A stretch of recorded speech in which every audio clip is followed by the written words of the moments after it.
Good morning, Mr. Armstrong. If you don't mind, I will call you Marty. We would like to welcome you here in Paris for the first show of your movie, The Forecaster. My first question would be, did you get any pressure to make this movie? To make it, no. To not make it. To not make it? Yes. I would say not necessary pressure, but in the United States you have political forces, mainly from the banks, and there was a lot of pressure to prevent it from being happening.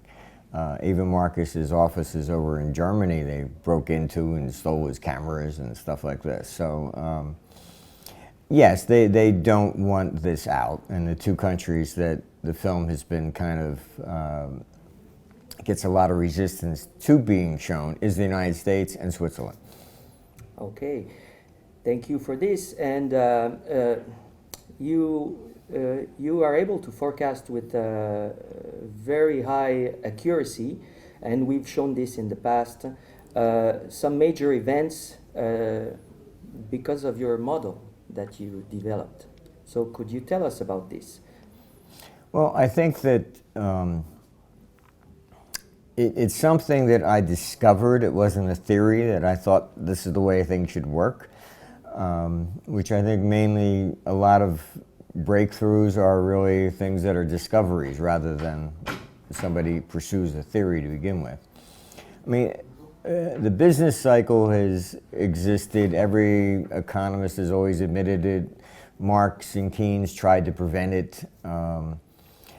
And you go to Asian culture and cycles are part of their religion. So I think in the West we tend to be more linear in our thinking, which is wrong. And I think that's what prevents a lot of people from understanding. But there's a business cycle that exists and has always existed. And Paul Volcker, a very famous Federal Reserve chairman, he wrote a book in 1979 and said, he called it the rediscovery of the business cycle. This thing wins all the time. So, you have groups and governments and politicians who always want to, control everything. And they fail every time. So. And do you think that other people use similar models as yours to use them in order to create some crisis, depressions, wars?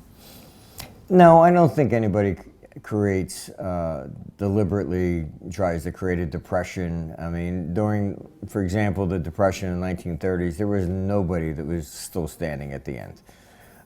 Those that had over 3,000 banks failed, bond markets crashed, stock market crashed, real estate markets crashed, commodities crashed. There wasn't anybody that benefited. Today you inform us for already quite a long time about 2015.75, which is around October 1st. Most of economists now think that it will be a sovereign debt crisis. I think you share this point, and I would like to know a little bit more about this and how it will happen for you.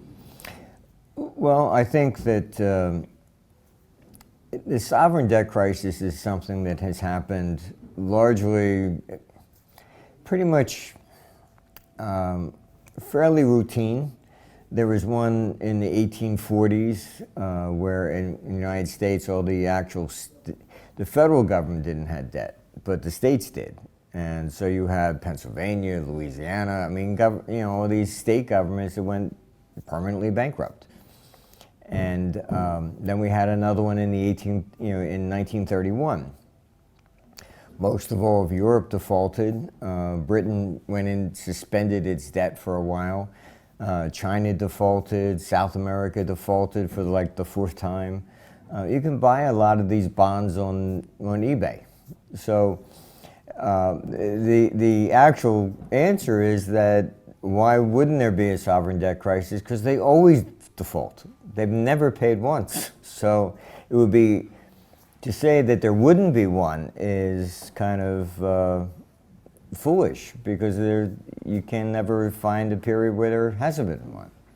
Especially in Europe, I would say, where we have a euro and we have countries with sovereign debts, and each country is independent. Yes. And there is one economist in France, he's in Hong Kong, it's Mr. Gave, who said when they put the euro in place, they said it will bring too many houses in Spain, too many people working for the government in France, and too many factories in Germany. Mm-hmm. And this is exactly what we see today. Well, when they were forming the euro, they actually came to us. They attended our conference in London, and I sat down with them and I explained, I said, look, you cannot design the euro, it will fail this way if you leave each country with its debt. And what I was told at that time was that they didn't believe they could get the European population to vote for it if there was some sort of consolidation of the debt. They thought the people would see it as a bailout for like Greece or something. So I was told that they just wanted to first get the currency in, and then phase two, they would deal with the debt. But then the problem with government is always the same. That's one crew of people, okay, and I sat down, so this is the way we design it, okay, they understood. But they leave, and then another crew comes in, and then they go, well, what's phase two? Never heard of it. So there's no real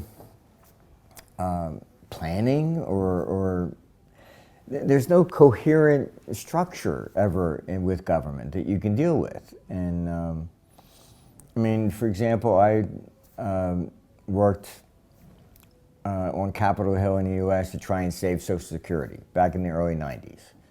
And it was, okay, how to design that? So I designed it, and I said, okay, fine. We set up a board, and we allocate the money out to the private sector.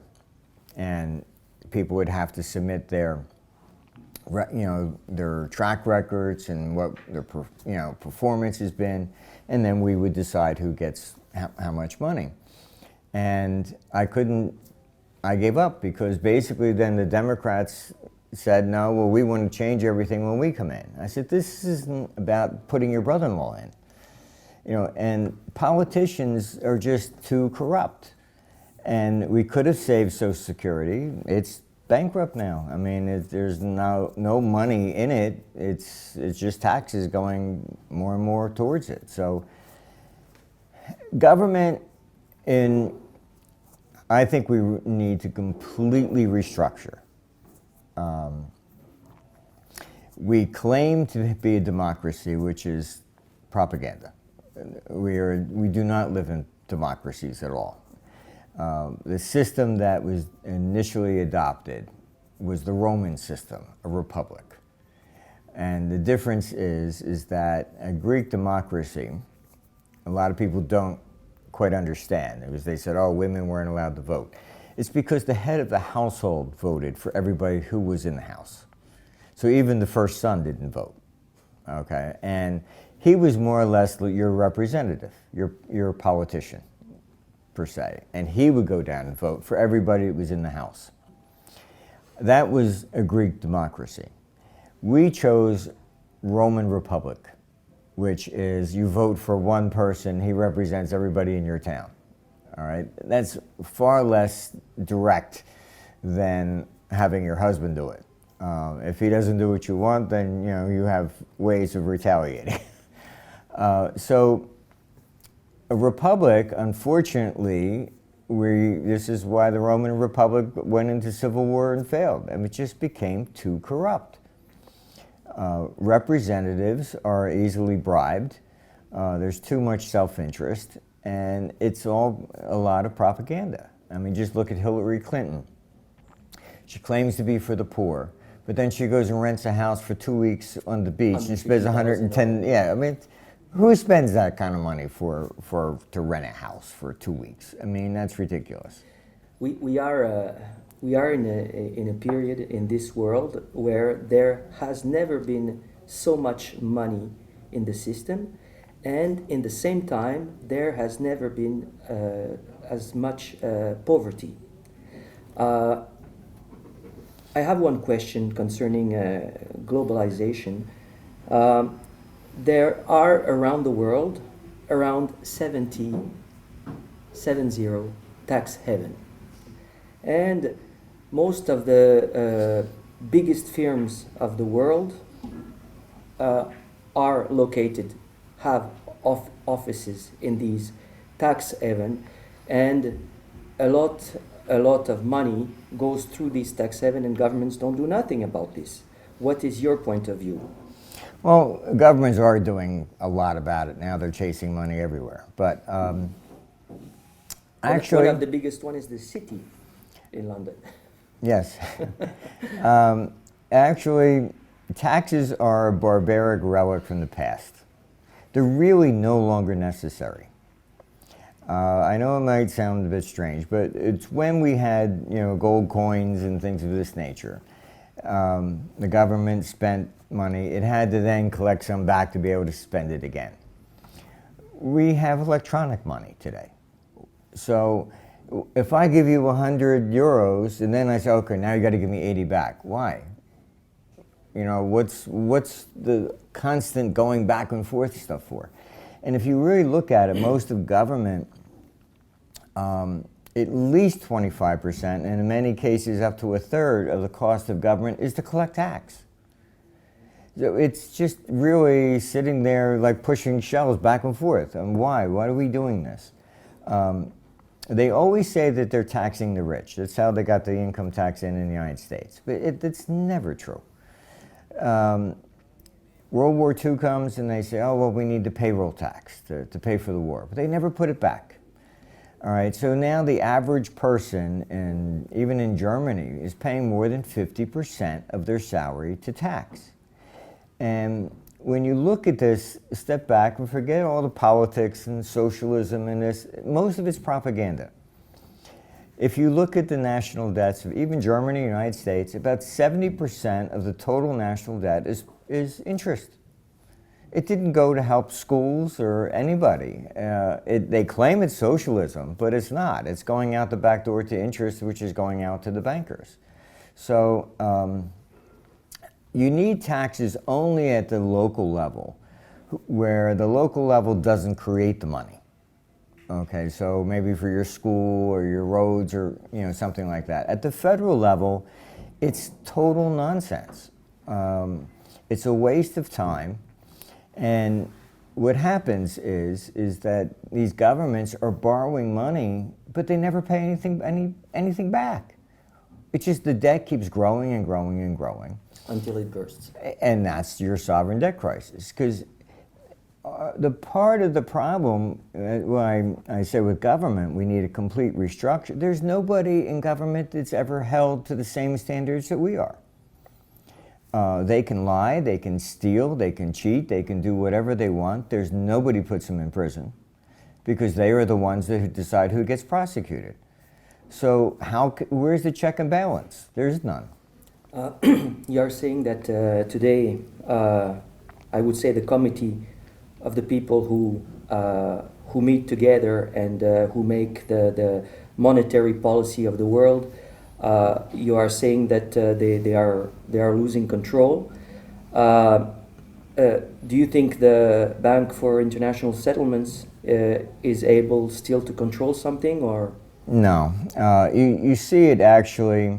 Because people never speak about BIS. The BIS is trying to put in standards to prevent bank failures, but they really can't control a lot of things. And what you're seeing is a divergence right now.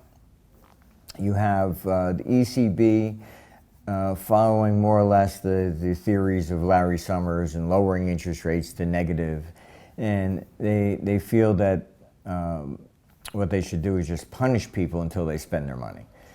And it's having a serious impact. And what they don't realize, and why I'm against government manipulation like this, is because they only focus on one thing. You do that, and you set a set of dominoes in motion. All your pension funds, they were based upon they needed 8% interest. So even in the United States, this is why the Federal Reserve keeps saying that they're going to have to raise interest rates. And you have the IMF, you have Larry Summers, the ECB saying, please don't raise interest rates. If they do not raise interest rates, you're going to have a major pension failure, because you have all these pension funds that are collapsing. They're not making enough money. CalPERS in California, which is the biggest pension fund in the United States, they needed 7.5% for last year, and they came in at 2.4. This means you have pension funds that are not going to be there. You have states that are going bankrupt. You have Illinois, they can't afford the pensions. It's a big joke. They have a lottery system. You know, people buy tickets to win the lottery. The winners, they didn't have enough money to pay them. Once this bond market will collapse, according to your vision, do you believe? Okay, your turning point is beginning of October. I mean, September 30th, October okay. 1st. Okay. Do you believe in a turning point, or do you believe that we could have a big crash as we did in 2008 with all the derivative that go in the domino? Well, you're going to have some sort of a crash as well, but we're looking at this one is each time you get one of these peaks, it's always something different. Okay, last one was in the real estate CDOs. The one before that was IPOs. It always changes. It's never the same thing twice. It's kind of like lightning. So this time it happens to be government. And when you say crash, people think, oh, stock market, whatever. No, that's only sometimes. And it's really an epic battle. And the battle is when the stock market crashes, what do people do? They run to the government. They buy bonds. I'm going to be safe with my money. I don't want to risk it in stocks. Well, what happens when government collapses? It's the opposite. The problem is that only happens about once every 80 some years. So people do not know about it per se. It's not as often as you get stock market crashes. And so that's what we're really facing this time. And this is a collapse in government. It is the peak, and you can see it in politics coming. For example, in the United States, a lot of the press they're desperately trying to stop Donald Trump. The press want establishment. They're against Donald Trump. And it's funny because they don't understand. I saw an internal memo. The Republican Party put together a focus group, and they showed them everything negative possible about Donald Trump and trying to find a way to take him down. And the focus group liked him more after they were done. And the memo said, you better take note of what's going on here. These people really do not like politicians. And then the press will not report the truth over there because the polls are showing the press are also not well liked by the public. So the press in the United States the polls are showing that that they are also looked at very negative, that they're not telling the truth. And so they say, oh, but they just don't like us because it's the messenger rather than. So but this is part of the issue. Why is Donald Trump rising in the polls? And why is Bernie Sanders rising in the polls? It's irrelevant as to who they are. And that's the one mistake a lot of people are making. Donald Trump happens to be the only person there. All right, so it's whoever's not a politician the people are looking at. Because what did Obama do? He stood up, he said, vote for me, it'll be change. And he did everything the Bush did. So people are realizing it doesn't matter. You vote for Republican, you vote for Democrat, it's the same thing. So Trump is more of just this third party, I don't care, anybody but them. So it has nothing to do with his persona. Is he a great person? That's irrelevant. It's whoever's against whoever is there. That's pretty much it. Because, okay, at a certain time, we don't know when, but this Ponzi scheme, that's how we say in English, will fall down. And we have some countries today, like Russia, China. The central banks are buying more and more and more gold. So do you think that we could come back to a gold standard, first of all? And I would like to ask you in this same, I would like to ask you concerning the metals. Today the price is fixed by the electronic paper, electronic gold and silver. Mm-hmm. And we can see sometimes in one day the annual world production traded in silver, only electronic.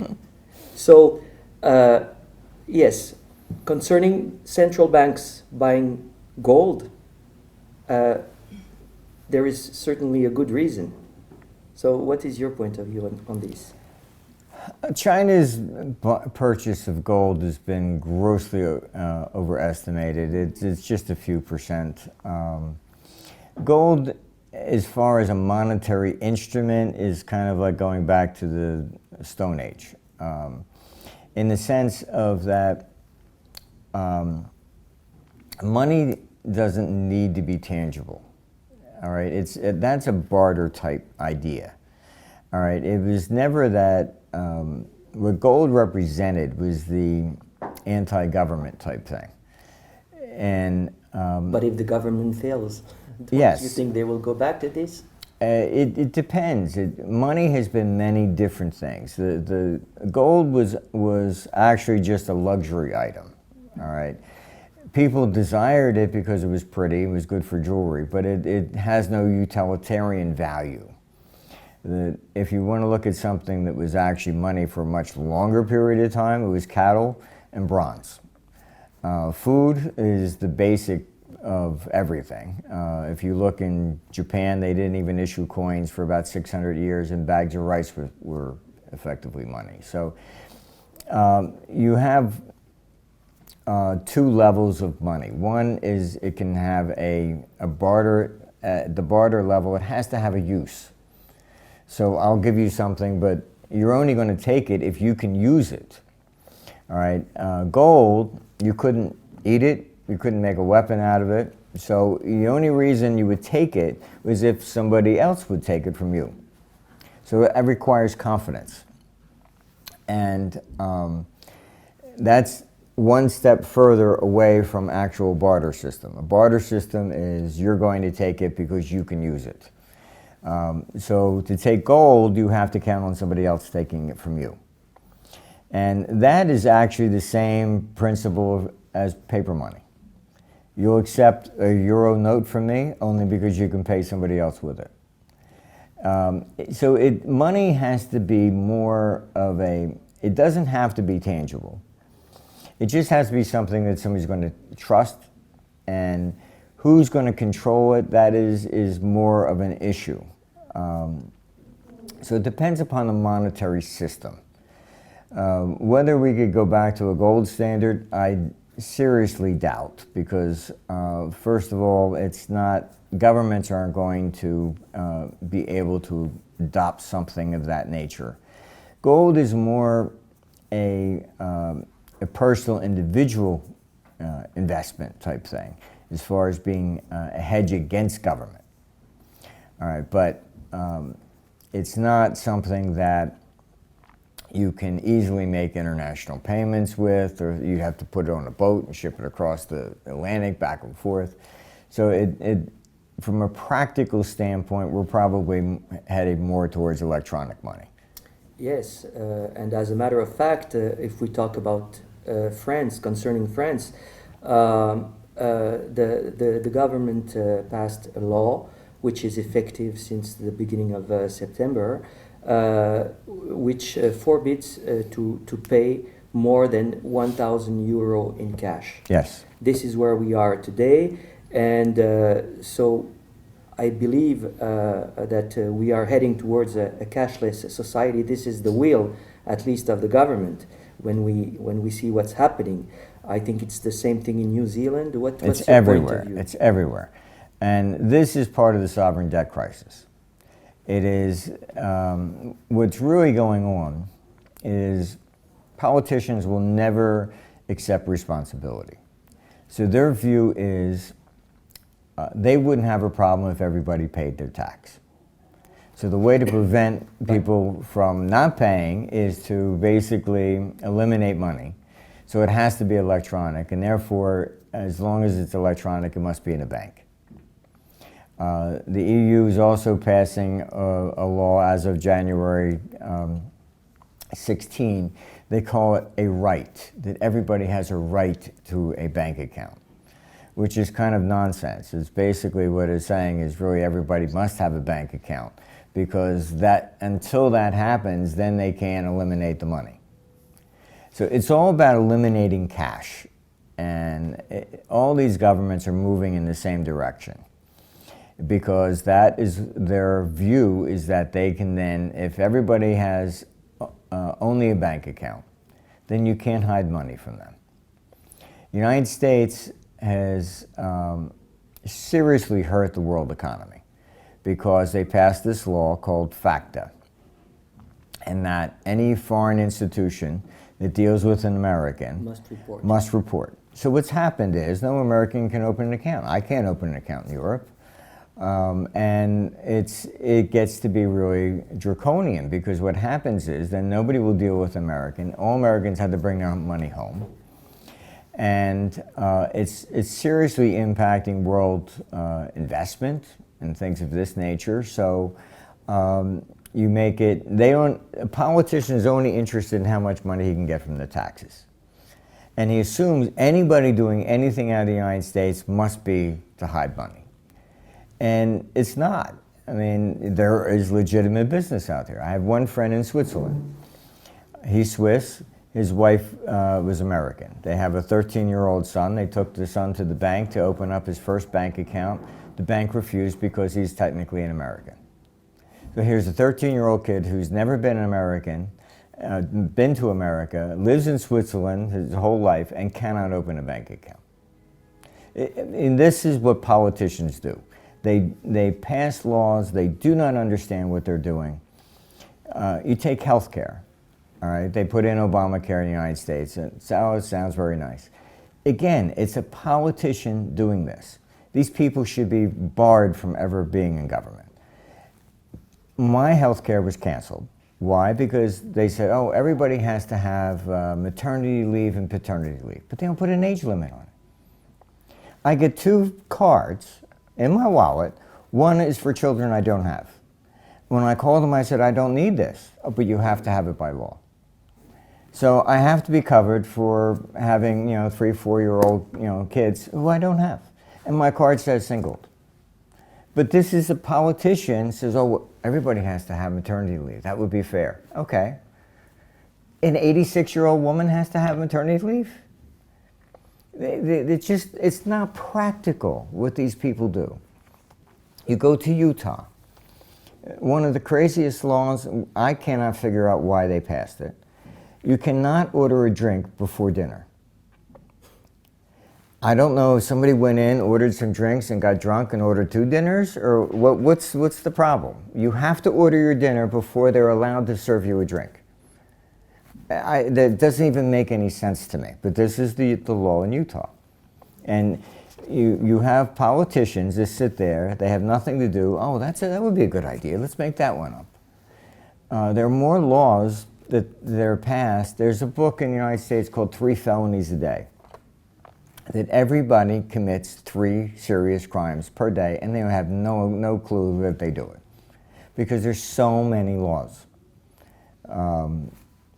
And the problem with law is you can say, okay, it's against the law to to kill your wife while facing south and standing on your left leg. And you say, well, I was facing north. Oh, okay, so I didn't violate the law.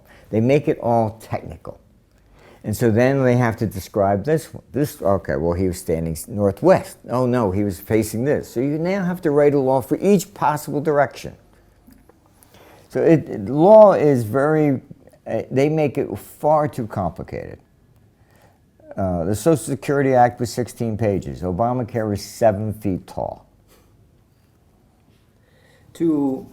To finish this interview, I would like to ask you one final question, because when this Ponzi scheme will fall down, I suppose the monetary system will be hit very hard. And my question is the following: do you believe in DTS as a new currency, or the base of a new currency? I think what they'll end up doing, and my recommendation would be that each country has its own currency, that there would be an international reserve currency. Would it be the DTS would answer to this or not? I think honestly that they should set up a separate agency. Against really the IMF. I think it's way too corrupt. The IMF is trying to push their SDRs. Yes, SDR. I'm talking. Excuse me.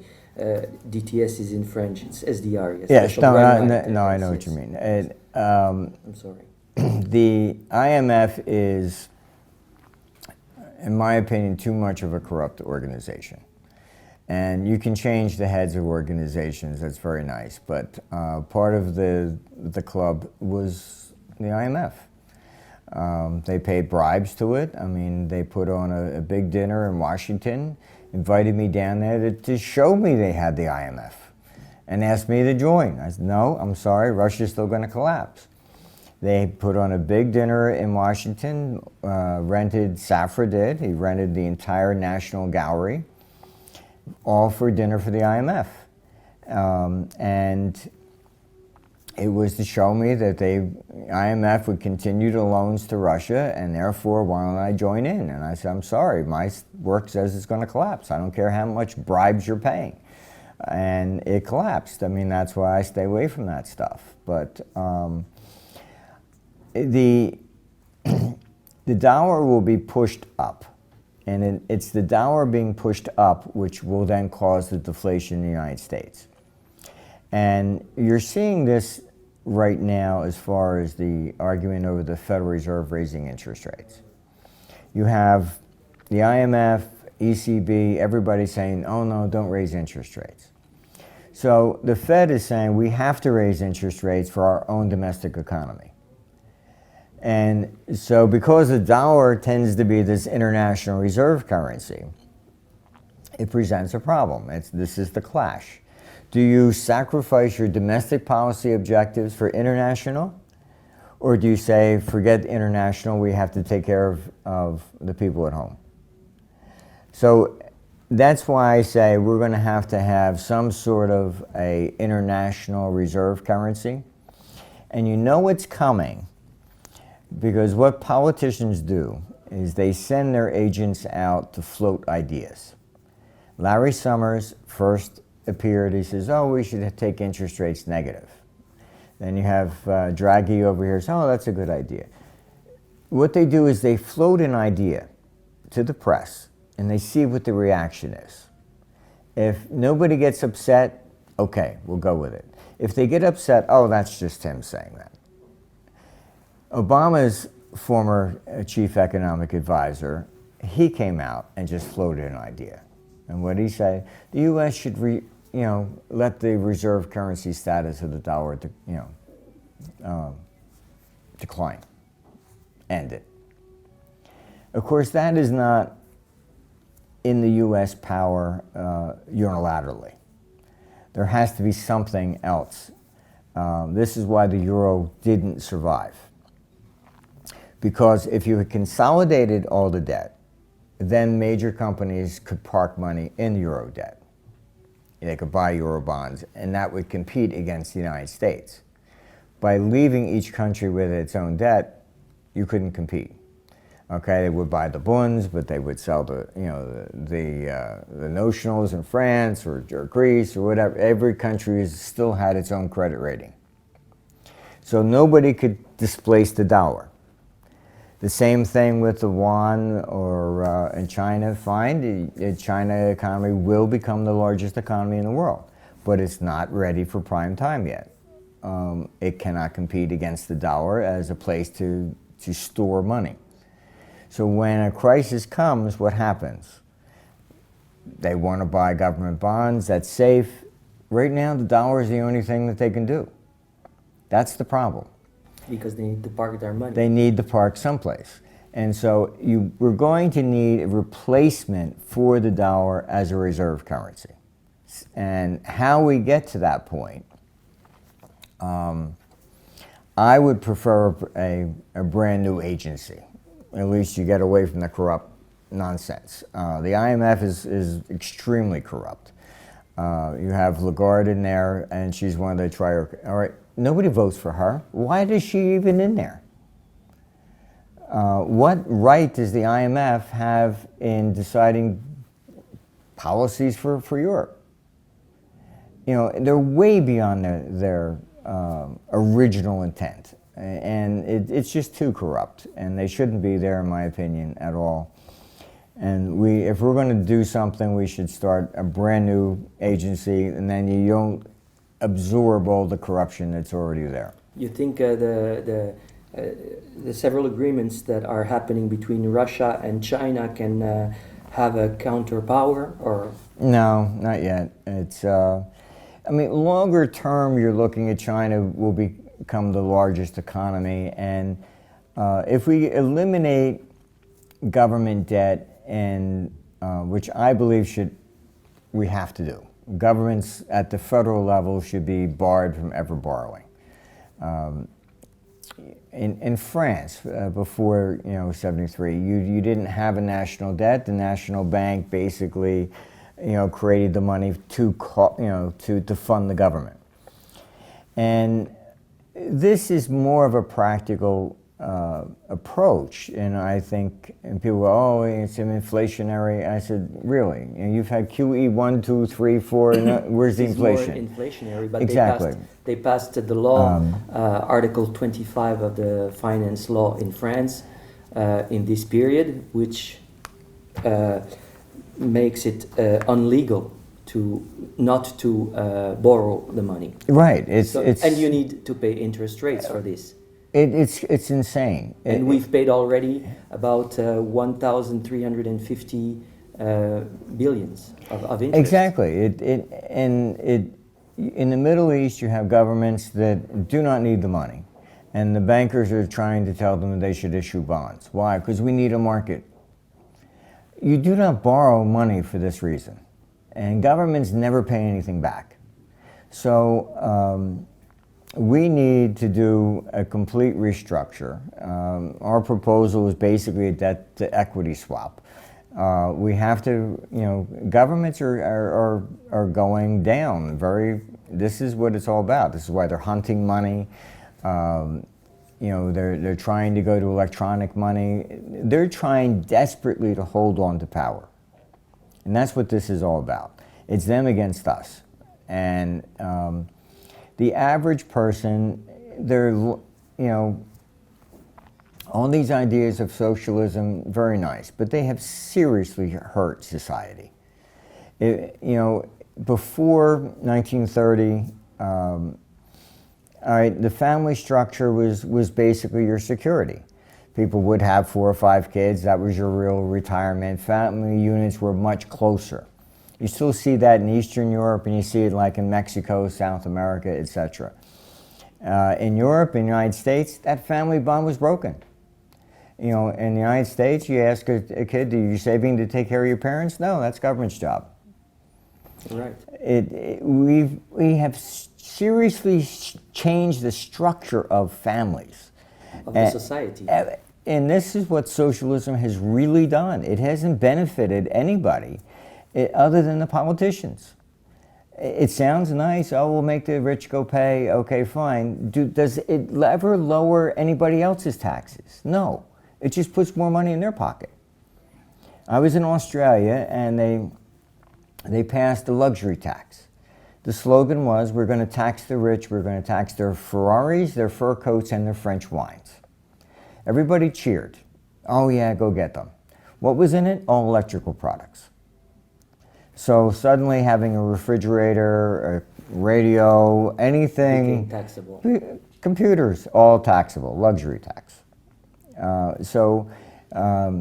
It's just crazy. I mean, you are always the target.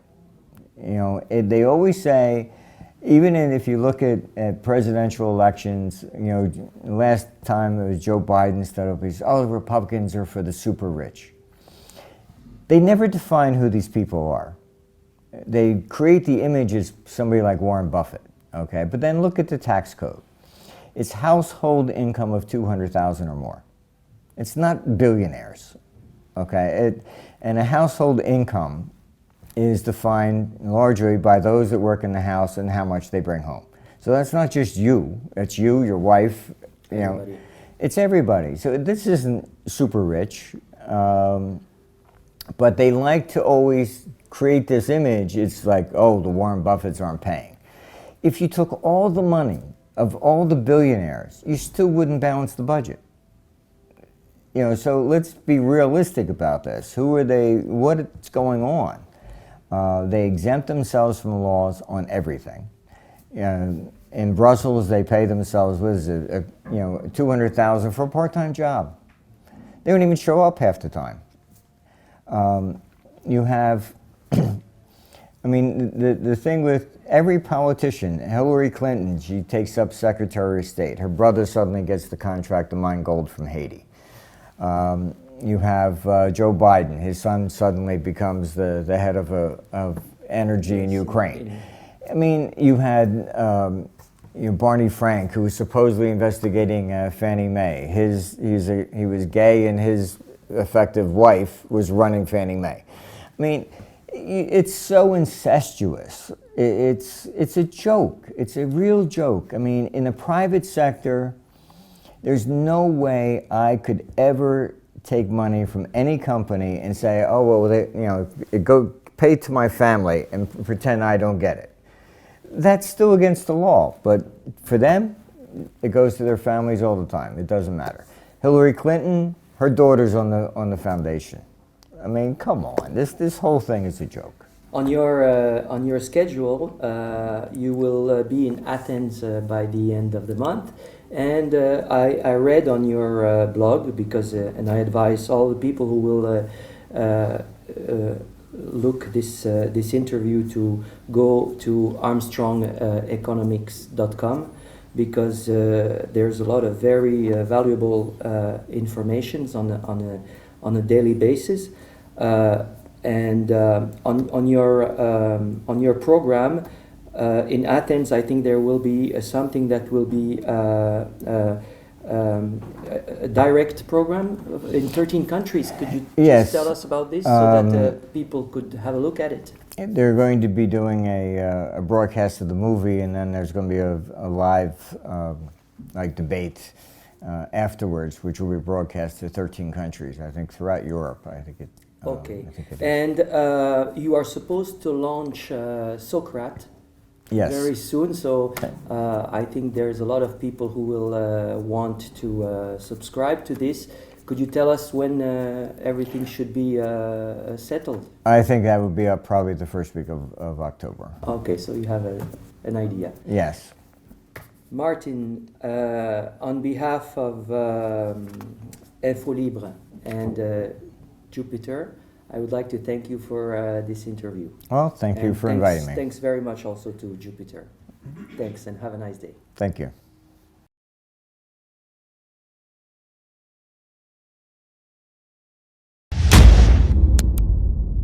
Le connard là, DHL. Ok. j'espère que c'est pas pour lui que vous faites le travail.